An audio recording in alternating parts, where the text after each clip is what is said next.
What's going on YouTube? It's your boy King Brian, aka Brian, and you are now back watching another video. So for today's video, y'all, we have something completely different than I normally do in the content that I normally post. My friend and I were having a conversation a few days ago, talking about our goals, life, ambition, dreams, things like that, things that we want to accomplish in life.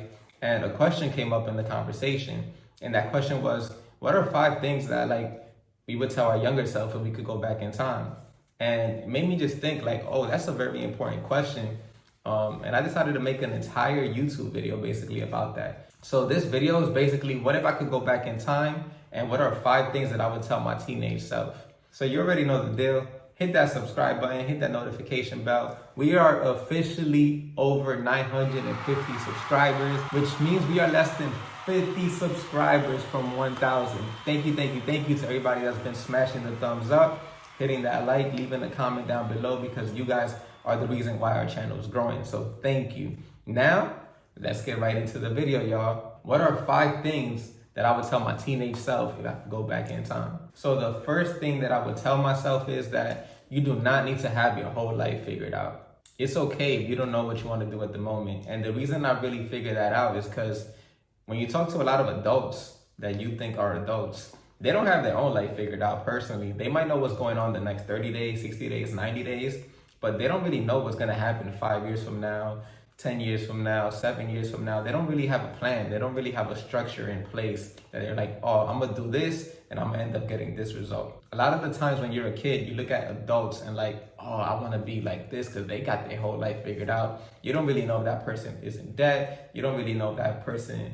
is going through a rough time. You just know they're an adult. You don't really know what's going on in their personal life. So you do not need to have your own thing figured out if most adults do not have their own life figured out as well. So basically the whole point of me saying all of that is that you as a 15-year-old, 16-year-old, 17-year-old, 18-year-old, 19-year-old do not need to have your whole life figured out when people who are in their 30s, 40s, 50s, and 60s do not have their whole life figured out yet either. So you don't need that pressure. All you need to really know is the end goal. What is the end goal that you want out of your life? And you adjust and figure out everything in between on how to get there. So thing number 2 that I would tell my younger self if I could go back in time is do what you love. I know a lot of people are not gonna agree with this, especially once you're older, but I would definitely just tell myself that personally. If I could talk to myself, do what you love. The reason why most people would tell you don't do what you love, do what makes you money, is because when you become an adult, money is very important. So if you want a place to live, you need to pay for that with money. You want to eat, you need money. You want to support yourself, you need money. So a lot of people are always thinking about money when you're an adult. That's the first thing that comes to people's mind every single day. That's why people wake up at 5 o'clock in the morning and don't go to sleep till super late at night, because they have to go to work and make some money. So money takes over their entire brain. But actually, you could get really good at doing something that you love and learning how to monetize it, whether that's painting, singing, drawing, acting, being a YouTuber, doing TikTok, playing video games. Nowadays, you can get paid for anything. As long as you put hard work, dedication, and you dedicate a lot of time and effort to get better at these things, you can make money. So when you're younger, I definitely wouldn't say think about money all the time. Think about what is it that you love to do and try to make money off of that. I know when I was 15 years old, 16 years old, 17 years old, I never thought about being a YouTuber because YouTube didn't even exist when I was that age. So how would I know that I would be making videos and posting it online for everybody to see if this thing didn't even exist? I just knew what the end result was. The end result is I want to do something that I care about. And doing videos like this is something that I actually love doing, and I'm able to get paid off of it, which is amazing. So that's number 2. And now let's move on to thing number 3. Invest in the stock market as soon as possible.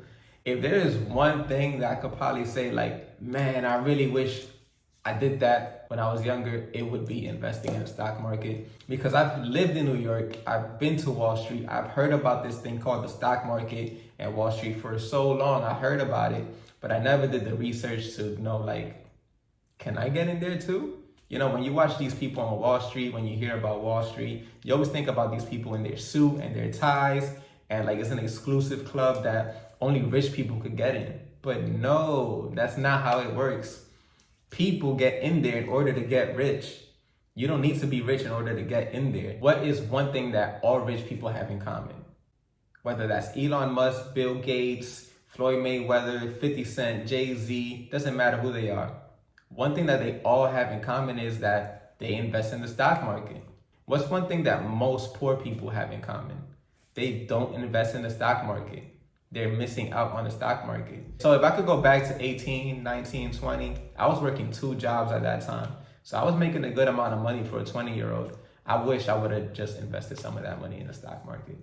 Thing number 4 would be something that I've always done, right? Something that I've always done, but set unrealistic expectations and turn them into reality. I'm gonna say that again. Set unrealistic expectations for yourself and turn those unrealistic expectations into reality. So what do I mean by that? Basically, I'm gonna give you guys 2 examples. When I was younger, when I was like 18, 19 years old, I remember specifically, I went to this car dealership and it was BMW, right? So I was like 18, 19 years old and I saw this car and I was like, wow, this car is amazing. Now at that point, I was making like minimum wage. I was making like $20,000 a year, right? The car was like $40,000. I had no credit cards, none of that, right? But I remember walking into the dealership and saying like, whoa, I like the feeling this car gives me. I like how it looks. One day I'm gonna buy this car, right? Now at that time, I had no idea how I could afford the payments, how much did it cost. I didn't know anything about financing. I was like, man, I need to get like $50,000, $40,000 and buy this thing in cash, right? So basically, I was just setting myself up for an unrealistic expectation. And most of the time that I told people like, hey, I'm gonna buy this BMW one day, most of the people look at me like, that's super unrealistic. Like, how are you gonna get a BMW when I make more money than you and I drive a Honda, I drive a Toyota, and it's like not even new, it's like a used one. So how is it that you're gonna do that?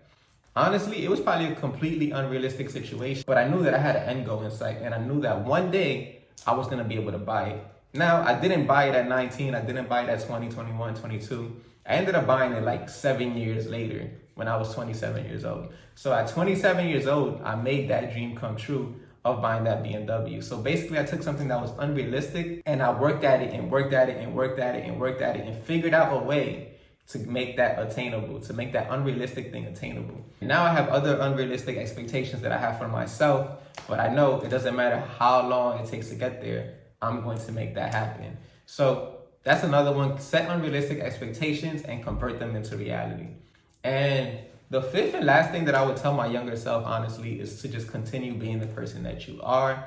I know that sounds like very cliche and very corny and whatever, but I love the way that my mindset is. I love that I strive really, really high for success. And I want to be an inspiration to people who think that they can't do something, that they could point at me and be like, hey, you might think I can't do it. Maybe I think I can't do it, but Brian did it. And if he did it, I could probably do it too.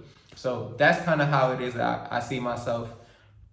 And that's how I'm hoping other people see me as well. People see me as an inspiration and stuff like that. And that's basically it, y'all. So those are 5 things that if I could go back in life, go back 10 years, that I would tell my younger self.